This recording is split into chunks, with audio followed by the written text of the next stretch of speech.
अंकिता भंडारी की आत्मा को आज 3.5 साल बाद भी शांति नहीं मिली है।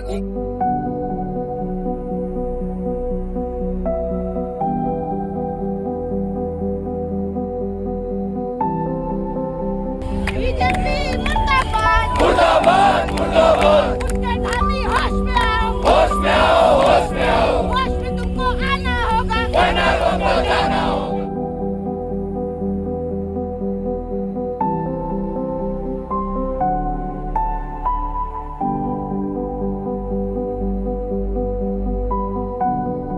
शर्मी की पराकाष्ठा है। बेशर्म हो चुकी है भाजपा।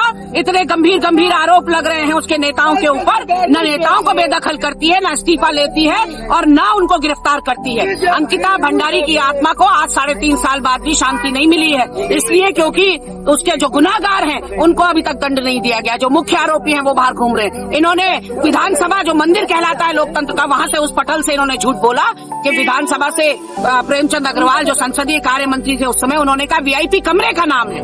आज जो है टेलीफोनिक कॉन्वर्सेशन इनके भाजपा के पूर्व विधायक सुरेश राठौर और उसकी पत्नी के बीच के जो है वो सनसनीखेज खुलासे हैं और उसने पूरा उत्तराखंड की राजनीति छोड़िए पूरे देश की राजनीति में भूचाल ला दिया। लेकिन मुख्यमंत्री का 12-13 दिन बाद भी चुप रहना ये बताता है कि दाल में काला नहीं, पूरी दाल काली है। मुखिया अनभिज्ञ क्यों बन रहे हैं, मुखिया धृतराष्ट्र या गांधारी के रोल में क्यों है, मुखिया के प्रदेश की बेटी के साथ इतना बड़ा अत्याचार हो गया। बेटी बचाओ बेटी पढ़ाओ का नारा देते हैं, महिला सशक्तिकरण का नारा देते हैं, लेकिन आज कहाँ गया बेटी बचाओ बेटी पढ़ाओ। तो मुख्यमंत्री से मैं कहना चाहती हूँ कि जिस तरह से आज आप सारी जो घटनाक्रम है या जो चल रहा है उत्तराखंड के अंदर, उससे जितना अनभिज्ञ आप है, 4 साल तक जिहाद जिहाद बोलते रहे आप, लेकिन आज जब इतना बड़ा सवाल आपकी सरकार और आपके नेताओं पर उठ रहा है तो आपके पास कुछ कहने के लिए नहीं है। इसलिए क्योंकि आप लोग ऊपर से लेकर नीचे तक सब शामिल हैं। कोई बुलडोजर से वेनंतरा रिजॉर्ट को तोड़ने में, तो कोई आग लगाने में, तो कोई VIP को बचाने में, हर कदम कदम पर आप लोगों ने संरक्षण दिया है गुनाहगारों को।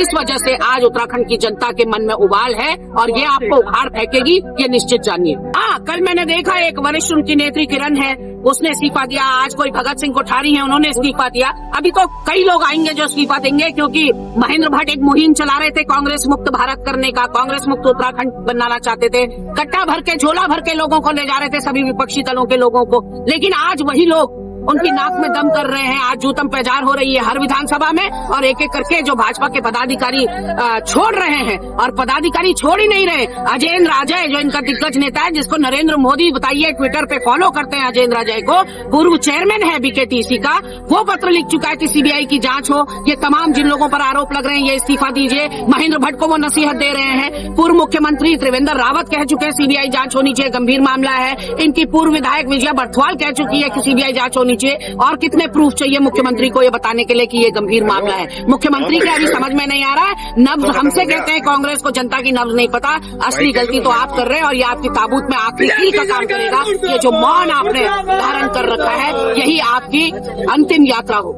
हाँ, महेंद्र भट्ट के को जहर उगलने के अलावा कुछ आता ही नहीं। यही राजनीति करनी सीखी है उन्होंने। एक बच्ची के साथ बलात्कार हुआ और उसको चीला नहर में बैराज में फेंक दिया गया। ये मामला अपराध का है और अपराधी का कोई धर्म और जाति नहीं होती। इसलिए यहाँ पर जाति का कार्ड खेलने की तो कतई भी गुंजाइश है ही नहीं। और ऐसा करने की गलती भी ना करें महेंद्र भट्ट। कभी ब्राह्मण कार्ड खेलते हैं, कभी दलित कार्ड खेलते हैं। हमने किसी ने दुष्यंत कुमार की जाति पूछी नहीं, आप बता क्यों रहे?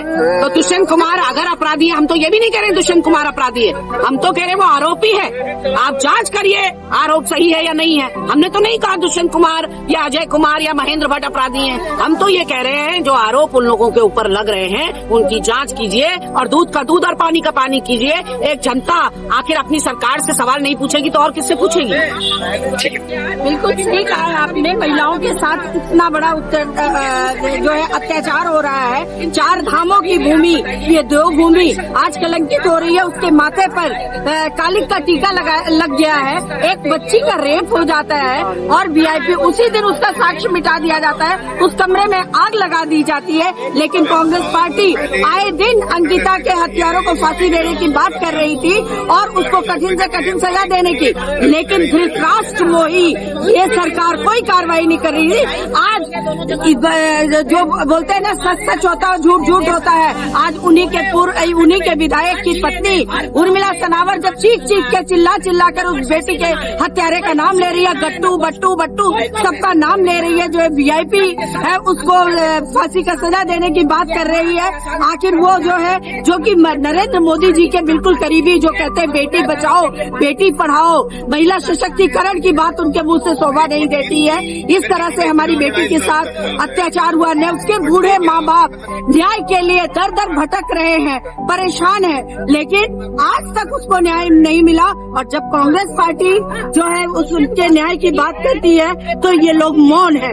तो ये मेरा कहना है कि इस देवभूमि को कलंकित होने से बचाए, और आपको जनता चुन के लाई, अपने सरकार से मांग नहीं करेगी तो और किससे करेगी? केंद्र में आप हैं, राज्य में आप हैं, केंद्र के आपके प्रभारी इस राज्य को कलंकित करने का काम कर रहे हैं और आप मौन है, तो ऐसा नहीं चलेगा।